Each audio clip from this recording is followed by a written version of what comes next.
According to government sources, well over 25 million UCC financing statements have been filed with the UCC offices in many states. Corresponding commercial paperwork has been sent to the Secretary of the Treasury. These facts have been compiled through information obtained from the CID of the IRS, FBI, Secret Service, Justice Department, the Department of the Treasury, and the Secretary of the State. By their own admission, not one properly filed UCC form has been rejected or criminally prosecuted. However, the revised UCC articles, especially 9, effective July 1, 2001, implied that the UCC financing statement of the secured party applicant must be filed in the birth state or the UCC region. That recorded filing must then be included with a chargeback instruction notice, a 1040 ES form, and a birth certificate with the Secretary of the Treasury. The Secretary is the other party at interest. Secondly, the secured party needs to file a UCC financing statement and an addendum with the UCC office in the resident state to protect their assets there. Employees at the Department of the Treasury and the Analyst and Control Division of the IRS, where the files are kept, make it clear that the birth certificate has no commercial value. However, government agents acknowledge that the certificate of live births do exist and are on file. Some have even admitted that the application for birth certificate does have commercial value, based on the ability for the government to tax the future earnings of the person represented by those documents. However, the applications are not on file in DC. Research indicates that they may well be either in Puerto Rico or Switzerland. The UCC contract trusts are distinct and separate from direct treasury accounts used exclusively for trading in treasury bonds that are administered by the Bureau of Public Debt. We at E. Mitchell & Associates learned that many of the UCC Bill of Exchange documents received at 1500 Pennsylvania Avenue Northwest are misdirected to the Bureau of Public Debt. One major error is that many filers reference a Treasury Direct or Direct Treasury account in their documents. When the application of Certificate of Live Birth arrives at the Department of the Treasury in Washington, D.C., the certificate is bonded. An account is then set up with what we know as the Social Security number. Funds are then borrowed. The paper credit is then invested in stocks and bonds. According to the Bureau of Engraving, even Federal Reserve notes are printed bearing the bond number that is assigned to and stamped on the back of each certificate of live birth. The bond number consists of a letter followed by 8 numbers, a similar combination now routinely printed on the back of Social Security cards. The fact is that the very existence of every living, breathing man or woman in the several states is bonded and used for commercial activities of the United States Corp. I will give you as much information as time permits. This information proves that all birth certificates are financial instruments created through commercial fraud without proper disclosure. All court cases are based on underlying bonds, the bid bond, the payment bond, and the performance bond, also known as Standard Form 24, Standard Form 25, and 25A. The courts compromise its judicial duty for economic and commercial fraud and treason to foreign creditors in violation of the Constitution for the United States of America, and all Social Security cards bear a QSIP number that identifies your bond with the United States, Inc., which is forced upon aboriginals and nationals of the Republic through threat, duress, economic sanctions, and contractual fraud. See USC Title 18, Section 1091. All courts in America are administering the Cestui Que Vie trust without you.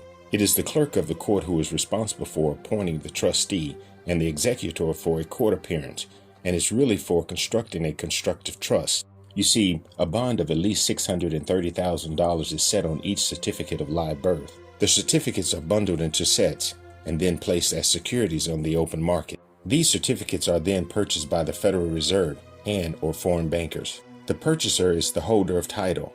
This process made each and every person surety for the debt in this jurisdiction and a bond servant. A claim of right and notice of intent provides remedy for overcoming the presumption that you are a fiction, lifeless corporate entity and surety for a debt.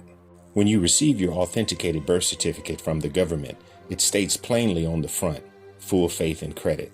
This clause of the U.S. Constitution, Article 4, Section 1, which provides that the various states must recognize legislative acts, public records, and judicial decisions of other states within the United States.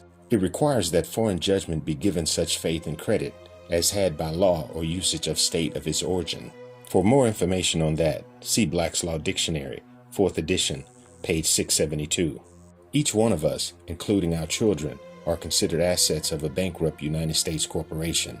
We are now designated by this government as human resources, born in a delivery room, delivered to the state of birth by way of the birth certificate, for which our informer, i.e., mother, provided the requested information including the name and social security number, i.e., tracking number, wherewith this bankrupt government is supplied with new crop of collateral born each year. Important notice: at the age of 18, you can claim the legal title over your estates, all property, by becoming the beneficiary of the Foreign Citizen Trust. You ask, how do you do that? By moving titles in trust, functioning as commerce. See information on how the Cestui Que Vie Trust was formed, and the trust has gone dead, and they are construing the trust and operating the trust without you.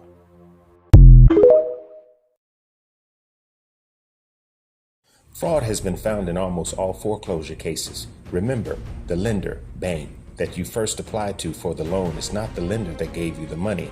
The first lender was acting as a broker and got paid simply for taking your application. They don't have an interest in your case, and if they attempt to foreclose, they are putting themselves in a position of having to defend a potential fraudulent action. Now, who owns your mortgage? This will determine who the real players are. Most folks are confused between who the loan servicing company is and the true owner of the deal. The majority of loans, mortgages, deeds of trust are sold into a CDO, Collateralized Debt Obligation Trust. The trust was registered with the U.S. Securities and Exchange Commission before you even applied for the loan. The loan was then sold into this trust as investors purchased stock or investment certificates in this trust. Your loan was the security. One would ask, why didn't anyone tell me where my money was coming from? This was part of an elaborate scheme to let you think that you borrowed the money from the first company, the lender, that you sat down with. In this scheme, the deal is passed through many different hands. Each time the deal is sold or assigned to the next party, your county should have gotten documentary stamps. But because the scheming banksters invented an electronic registration company called MERS, aka Mortgage Electronic Registration Company, this company stored your paperwork electronically, and in that operation, the county tax and documentary fees were bypassed. As a result, millions of dollars were thus avoided. Your deal was bifurcated, legal term separated, at the inception of the loan. This was the first piece of the fraud, and the plot thickens. My next question is, why would the bank not step in to help you with payment until you are at least 90 days late? Why? Remember, your deal was sold into a trust that was registered with the SEC. Now, the trustee did some very creative things, which I will explain later. But the single most important item was that he purchased an insurance policy with AIG and others that would pay off the full face amount of your note in the event you became 90 days late. Yes, that's right. On day 91, AIG paid off the full face amount of the note to the trustee. My next question, how do you find the actual fraud? Okay, if I write you a check made out in your name, what do you have to do in order to cash it or give it to another person? You got it. You must endorse it. In many cases, the notes produced at closing were never endorsed. If you can remember, you signed two important documents. Number one, the mortgage deed of trust. Number two, the promissory note. Your mortgage or deed of trust were notarized and recorded at the county tax office, but your note was never notarized nor recorded. Doesn't it seem kind of strange now to sign a document for a couple of $100,000 in blank? Where is it and who owns it?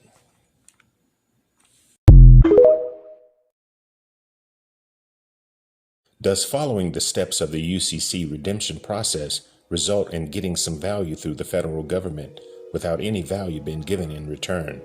And is the UCC redemption process simply a ruse or trick that will only result in subsequent retaliation by government agencies against those who file and participate in this process? Let's go ahead and qualify this.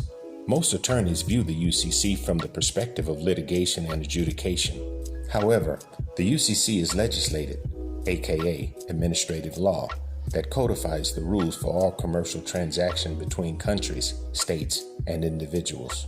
However, the courts acknowledge that they do not have the authority or jurisdiction to amend, alter, or nullify any of the articles of the UCC.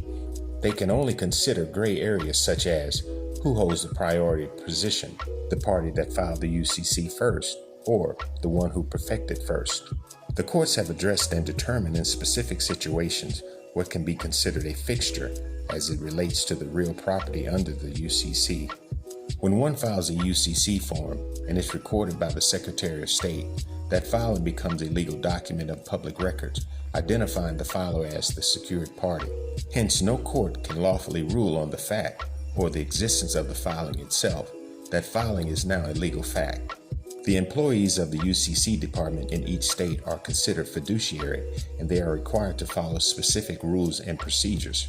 If a UCC filing meets the specification of those rules and procedure, the document is now to be recorded. There are minor variations in the UCC subsection from state to state and even country to country, but the bulk of the commercial rules and procedure are universal and uniform.